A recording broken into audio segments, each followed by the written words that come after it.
Indian football ടീമിൻ്റെ അടുത്തൊരു മത്സരം നാളെ തന്നെയാണ്. അത് 26-ാം തീയതി 7 മണിക്ക്, രാത്രി 7 മണിക്കാണ് നമ്മുടെ ഇന്ത്യൻ ഫുട്ബോൾ ടീമിൻ്റെ അടുത്തൊരു കളി വരുന്നത്. 2026 FIFA world cup qualifier round 2 മത്സരമാണ് നടക്കാൻ പോകുന്നത്. നമ്മൾ അഫ്ഗാനിസ്ഥാനെതിരാണ് കളിക്കാൻ പോകുന്നത്. കഴിഞ്ഞ ഒരു അഫ്ഗാനിസ്ഥാനെതിരെ നമ്മൾ കളി സമനിലയായി, ദയനീയമായ സമനിലയായി. അത് നമ്മൾ നോക്കണ്ട, ഇനിയിപ്പോൾ ഏതായാലും സംഭവിച്ചു പോയി. ഇനി നമുക്ക് മാറ്റം വരുത്താൻ കഴിയില്ല. ഇനി അടുത്തൊരു മത്സരത്തിൽ നമ്മൾ വിജയിക്കുക എന്ന് പറഞ്ഞത് വളരെ ഇമ്പോർട്ടൻ്റ് ആണ്. മസ്റ്റ് വിൻ മാച്ചാണ്, ഡു ഓർ ഡൈ മാച്ചാണ് അടുത്തതെന്നുള്ളതാണ്. നമ്മൾ പരാജയപ്പെട്ട് തന്നെ നമ്മൾ ക്വാളിഫയർ റൗണ്ട് നോക്കി തന്നെ വേണ്ട, അത്രയൊക്കെ ഉള്ളൂ. അപ്പോൾ നമുക്ക് ഇന്ത്യൻ ഫുട്ബോളിൻ്റെ ഭാഗത്ത് നിന്ന് ഇപ്പോൾ കുറേ നെഗറ്റീവായിട്ടുള്ള കാര്യങ്ങളുണ്ട്. കാരണം സഹൽ അബ്ദുൽ സമദ് പരിക്കാണ്, അദ്ദേഹത്തിന് ഈ ഒരു കളി നടക്കൂല, അദ്ദേഹം പോവുകയാണ്.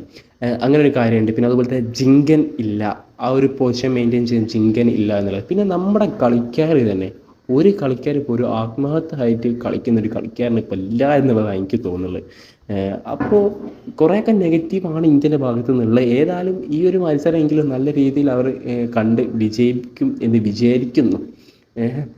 പിന്നെ ഒരു സന്തോഷമുള്ള ഒരു കാര്യം എന്ന് പറഞ്ഞത് നമ്മുടെ സുനിൽ ഛേത്രിൻ്റെ 150ാമത്തെ അപ്പിയറൻസ് ആണ് ഈ ഒരു മത്സരം എന്ന് പറയുന്നത്. പിന്നെ ഒരു സങ്കട വാർത്ത ഉള്ളത്, നമ്മുടെ ലെജൻഡ് സുനിൽ ഛേത്രി കുവൈത്തിനോടുള്ള ഒരു കളിയോടുകൂടി ഇൻ്റർനാഷണൽ ഫുട്ബോൾ മാച്ചിൽ നിന്ന് വിരമിക്കാൻ പോകുന്നു എന്നുള്ളൊരു ന്യൂസ്, ഒരു കൺഫേം ആയിട്ടില്ല, ഒരു ന്യൂസ്, റൂമേഴ്സ് ഇങ്ങനെ കേൾക്കുന്നുണ്ട് എന്നുള്ളതാണ്.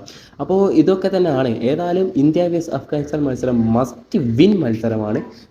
ഞാൻ പൊസിഷനോ കാര്യങ്ങളോ ഒന്നും, ലൈനപ്പൊന്നും പ്രെഡിക്റ്റ് ചെയ്യുന്നില്ല. എഴുതിയിട്ട് വലിയ കാര്യമൊന്നുമില്ല, തോന്നും പോലെയുള്ളൊരു പൊസിഷനൊക്കെ ഇട്ട് കളിപ്പിക്കുകയാണ് ഇപ്പോൾ.